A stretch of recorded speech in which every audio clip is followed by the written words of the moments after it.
એકબીજાની ખામીઓને સ્વીકારવી એ પ્રેમ છે કે મજબૂરી? એને મજબૂરીનું નામ તો ન આપી શકાય, એને પ્રેમ કહેવાય.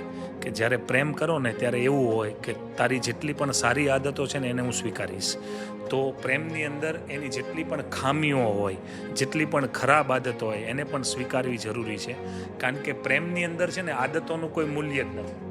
પ્રેમ એ પ્રેમ જ હોય. કારણ કે પ્રેમમાં કોઈ દિવસ એવું નથી હોતું કે તું કેટલો સારો છો કે તું કેટલી ખરાબ છો. પ્રેમની અંદર તો જે છે એ બધું સર્વસ્વ છે ને પ્રેમ છે એ આત્માથી થાય. એ સારી આદતો કે ખામીઓથી થોડી થાય. એટલે પ્રેમની અંદર જેટલું તમે સારું સ્વીકારો છો ને એટલું ખરાબ પણ સ્વીકારવું જોઈએ.